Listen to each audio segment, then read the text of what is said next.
जैसे वो फोन करके इजाजत मांगते कि जी शहबाज शरीफ साहब हम यहाँ पे पटे कि ना पटे। आपने सारे अफगानी कहा कि जी अफगानी फसाद के जड़ हैं, ये उनकी वजह से हमारे मुल्क में अमन नहीं आ रहा कि ये इंडिया ने करवाया है या अफगानिस्तान ने करवाया है।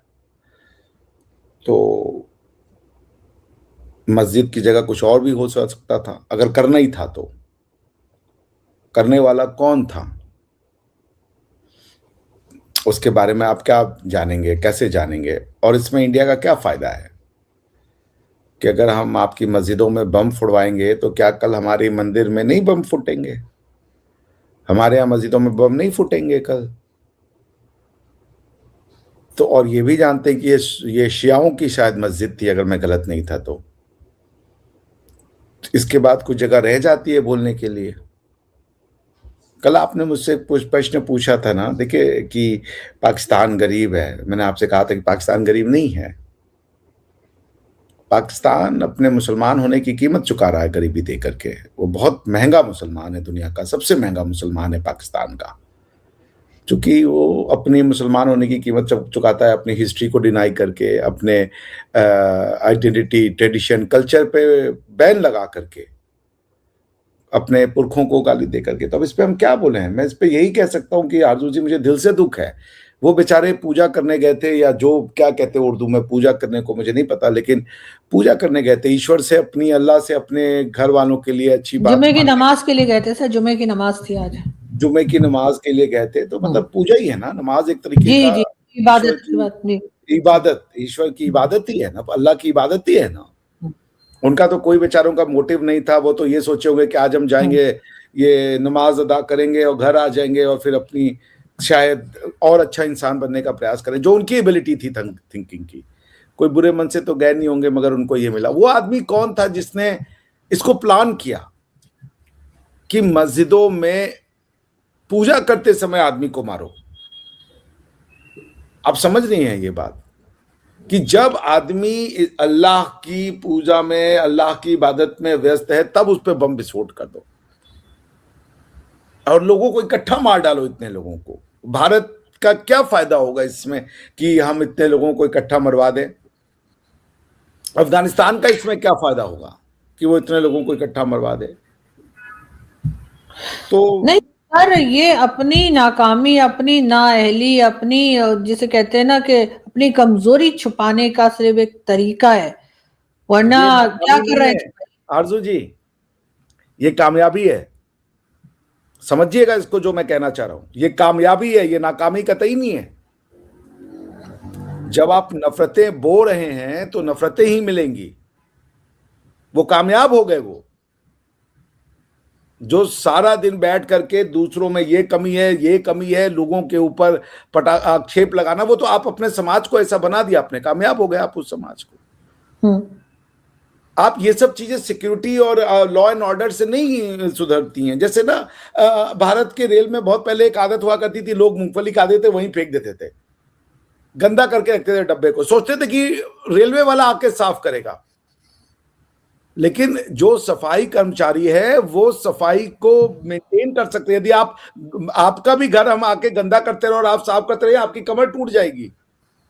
अगर मैं आपका घर साफ रखने में मदद नहीं करूंगा और ये सोचूंगा कि मैं तो गंदा कर दूंगा, अर्जू जी तो आके साफ कर देंगे, वो घर साफ नहीं होगा, आपकी कमर टूट जाएगी। क्योंकि गंदा करने वाला जो है उसको जरा सा एहसास नहीं है कि सफाई रखना भी उसी का काम है। तो मेरे ये एग्जाम्पल, ये एनालॉजी मैंने इसलिए दी आरजू जी कि आप लोग से बात करना बहुत दिक्कत हो रखा है। तो अब इसकी क्या मैं एनालिसिस दूं? मैं इसको और कोई एंगल नहीं देना चाहता। मैं बस इतना ही चाहता हूं कि पाकिस्तान कामयाब हो गया जो वो करना चाहता था, जिस तरीके के समाज का वो निर्माण करना चाहते थे और कर रहे हैं। रिजल्ट आपके सामने है। आप किसी पे भी दोष देते रहिए, भारत ने किया, अमेरिका ने करवा दिया, अफगानिस्तान ने करा दिया, रशिया ने करा दिया, लेकिन ये आपको लग रहा है ये पहला हुआ है? इसके पहले मुझे याद है बहुत पहले आपके यहाँ पे कुछ ईद वीद का समय था, कोई लाहौर की बहुत बड़ी ईदगाह थी या क्या थी, वहां पे बम विस्फोट कर दिया था यही शियाओं के उसमें। आज से 3-4 साल पहले की बात है, अगर मैं गलत नहीं हूं तो मुझे ठीक कीजिएगा, या शायद उससे पहले की। तो मैं बस इतना ही कह सकता हूं कि आप करते रहिए जो आप कर रहे हैं, चलिए उसी रास्ते पे, देखिए कहाँ जाते हैं। हमारी तो यही है कि मैं फिर से जिन लोगों की जिंदगियां गई उनके लिए दुख और खेद प्रकट कर सकता हूं कि ऐसा नहीं होना चाहिए। लेकिन मैं इतना बता दूं, ये लॉ एंड ऑर्डर का प्रॉब्लम नहीं है, आप लॉ एंड ऑर्डर से नहीं रोक सकते। मतलब वो जिसे कहते हैं ना कि हमारे एक बुजुर्ग हैं, वो कहते हैं कि यार एक मोटरसाइकिल के एक्सीडेंट का जो इंजर्ड होता है, जख्मी होता है, और एक बम धमाके का जो जख्मी होता है, वो कैसा होगा। मतलब एक बात है कि आप लोग कहानियां हमें कैसी बड़ी बड़ी सुनाते हैं, हम तो ये नहीं कर देंगे। आपने इस्लामाबाद के हर एंट्रेंस के ऊपर आपने बड़े बड़े स्कैनर्स लगाए हुए हैं, हर एंट्रेंस के ऊपर लंबी लंबी लाइन लगी होती है, पीक आवर्स में यकीन करें आपको आधा आधा घंटा उसको गुजरने में लगता है। ये क्यों जी? सिक्योरिटी की वजह से। भाई हम इस्लामाबाद को ना safest city of the world कहेंगे। कहां से आया ये बंदा? कोई जिनता वहां से ऊपर से उतर के आके इम टैग लगाओ, फ्ला कर दो, डिमका कर दो। घरों का डेटा इकट्ठा किया गया पिछले 2-3 महीनों से। एक एक शख्स का, आपके घर में कितने सर्वेंट्स हैं, बच्चे, बड़े, बूढ़े, जवान, आईडी कार्ड की कॉपी, आईडी कार्ड का नंबर, सब कुछ मांग रहे थे। क्या हुआ उसका? आपने सारे अफगानी कहा कि जी अफगानी फसाद के जड़ हैं, ये उनकी वजह से हमारे मुल्क में अमन नहीं आ रहा, बेरोजगारी भी उनकी वजह से, लॉ एंड ऑर्डर की सिचुएशन भी उन बेचारों की वजह से। आपने उनको भी निकाल दिया। तो अब तो मुझे ना बताए ना कि फ्ला है तो फ्ला है। अफगानिस्तान से वो बंदा आया, तलाल चौधरी, मोहसिन नकवी, शहबाज शरीफ एंड XYZ, अली रिजवी वगैरह जितने भी हैं, काउपियो पार्टी, वो जितने भी हैं, क्या कभी उन्होंने ये जवाब देंगे इस आवाम को कि भाई कैसे हुआ? आप सिर्फ हमें ये मीडिया के सामने जी हमें तो बड़ा जी दुख हुआ और हम ये फलां को इजाजत नहीं देंगे, जैसे वो फोन करके इजाजत मांगते कि जी शहबाज शरीफ साहब हम यहां पे पटे कि ना पटे, हम इमाम बारगाह पे हमला करें तो हम आए कि ना आए, आप इजाजत दे रहे हैं हमें? इस्लामाबाद में तरलाई में फ्राइडे नमाज के टाइम पे शिया मस्जिद में इमाम बारगाह के पास बहुत बड़ा धमाका हुआ।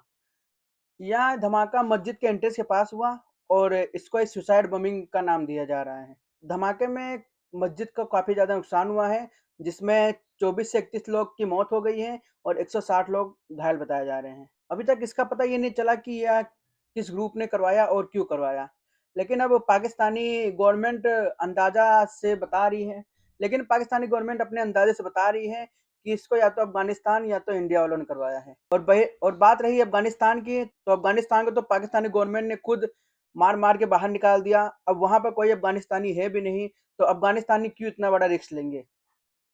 और इंडिया की बात रही तो इंडिया वाले तुम्हारे मस्जिद में जाके क्यों दगेंगे?